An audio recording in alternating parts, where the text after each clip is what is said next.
Shift Up just released the kits for both Asuka and Rei, and we have the first abnormal duo just after we pulled for the Elysian duo. Hello dear guys, welcome back to the Waifus. I'm Sefhi, your favorite gambling addict, and we're gonna be talking a little bit about both kits for Asuka and for Rei, a little bit of the first pre analysis, if it's worth pulling for them or not, and if you can only pull for one, which one you should be going for, even though they work together. Now, if you can only pull for one, you go for Rei.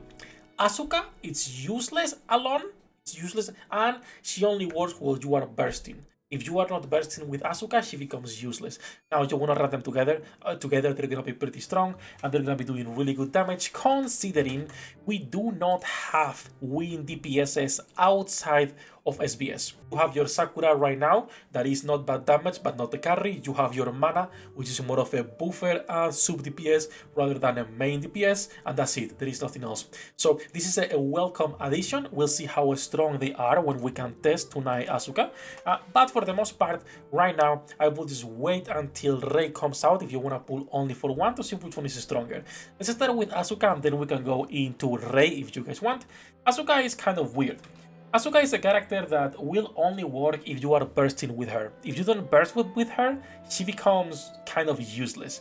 This in contrast to her fire counterpart from the previous collaboration. So let's start with the basics.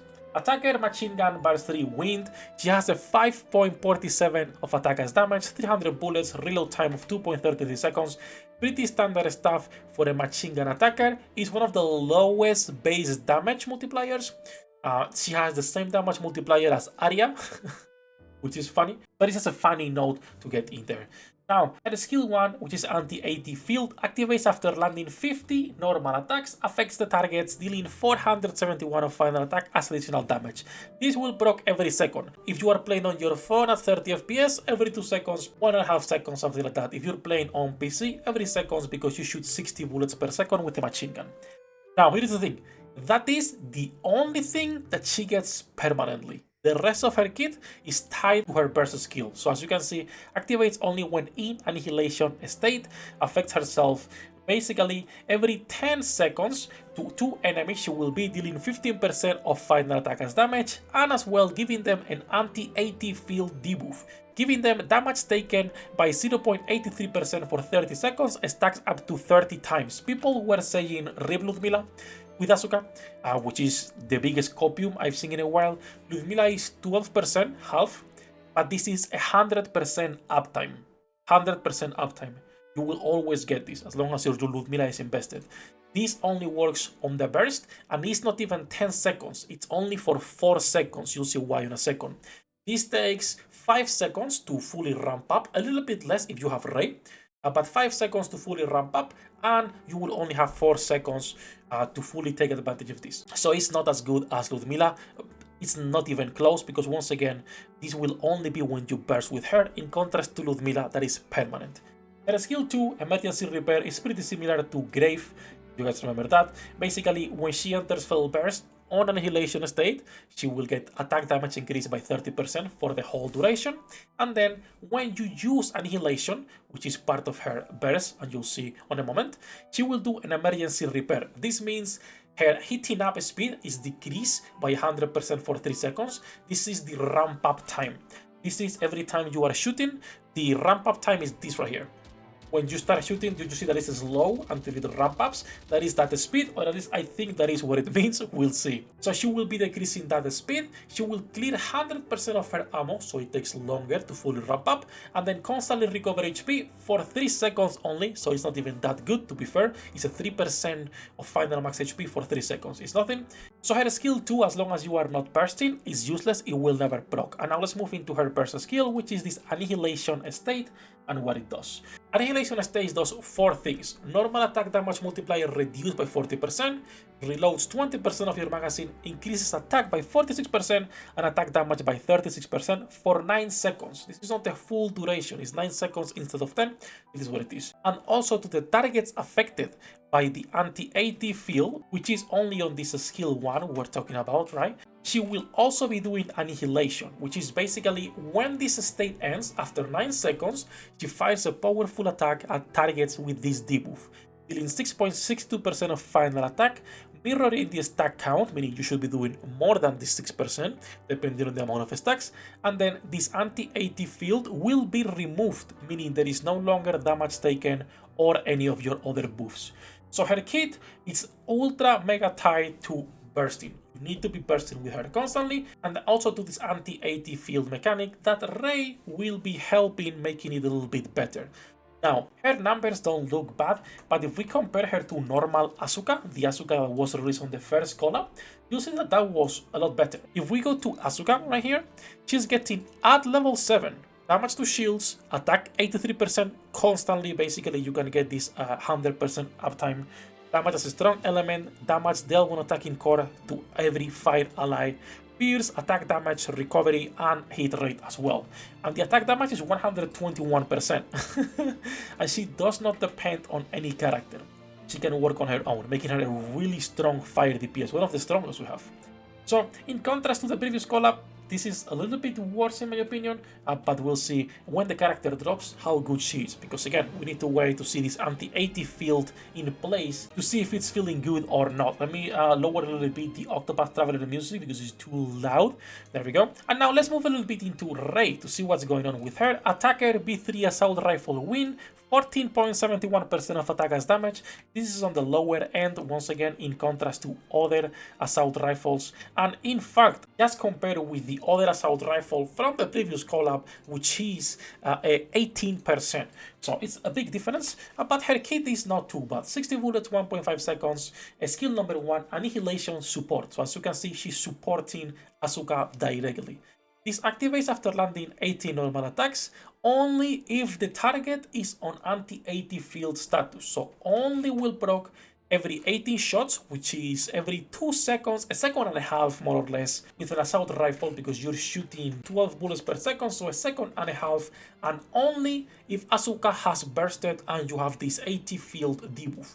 Only then it will proc, and you're gonna be dealing 500% of final attack as additional damage, and also improving the stack count of anti-AT field, making this proc faster. So instead of 5 seconds for Asuka to fully stack the anti-AT field, it will only take a couple seconds because it's paired with Rei, which is pretty nice. So you have more uptime on these 30 stacks with 25% damage taken increase.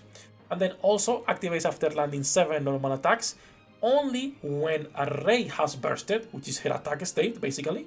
She will be dealing after every 7 shots 286% of final attack as additional damage. This will proc twice per second more or less, which is pretty good.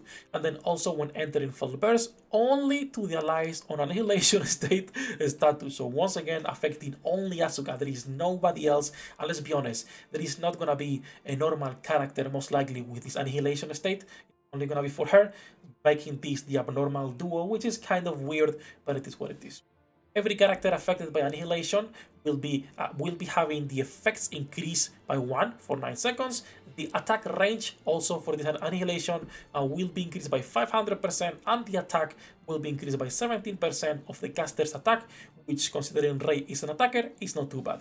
Her second skill is Maintenance and Resupply, which activates when entering full burst, only to allies with a machine gun who have used their burst skill, increasing the ramp up time by 100% for 13 seconds, helping out, of course, Asuka when it comes to her second skill on emergency repair. Is going to be helping her a lot. Now, this is a little bit of a useless skill, because as of right now, most machine guns will be fired constantly. We've been getting a lot of supports for reload speed, meaning most of your machine guns nowadays have infinite ammo and you're using Bastion. You never stop shooting, and when you reload, it's so fast that when you are back, you don't have a ramp up time. You still have all of your bullets normal. So it's kind of a useless skill in that regard, but it depends what supports you have on your team, so it can still get some usage. And also to all allies, it will increase 11% of caster's attack for 10 seconds, which is nice. And then lastly, you have her attack state, which is going to be attack damage increased by 35%, attack increased by 63%,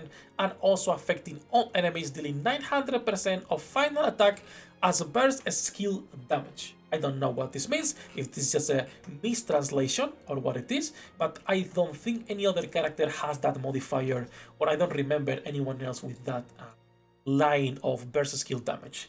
Still, really good numbers for a selfish DPS, and also to be paired with Asuka.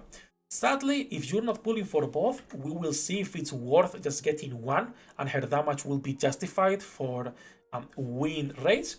If you don't care about Evangelion and you don't care about raids, this is 2 characters you can skip. Unless we start testing and we get an amazing surprise where these 2 girls are out DPSing everyone, which I highly doubt. I think they're gonna be good, but not meta, right? I don't think you need to worry if you don't care about raids. If you care about raids, you need to pull for both because we do not have win DPSs. In fact, for that specific situation, for win raids, they are gonna be amazing, and for the upcoming raid, clearly they are gonna be on absolutely every top ranker that can afford to invest in them. Now that said, for me, I'll try to get a copy of each because I like my keeping my Pokédex complete, but I don't think I'm gonna be investing on raid. I have gear already prepared for one of them because I had enough credits to basically level up the gear for one. As you can see, this gear right here will be going most likely for Asuka. Mostly because she's coming first and I can test her tonight. But I think I prefer looks-wise and even her burst Rei. Looks a lot better. I don't care about Asuka too much. Neither of them have good fan service in my opinion, but it is what it is. Now that said, that's gonna be it for this video. As usual, do let me know what you guys think about their kits in the comments down below about our first abnormal duo. But that's gonna be it for this video. We're gonna be live later pulling and testing the characters. Feel free to drop by and say hello. And as usual, good luck with your pull generates and see you in the next one. 役立たずは楽園から追放するのみ。ブランとノワールのショータイムです。天地万物を切るとはこういうことだ。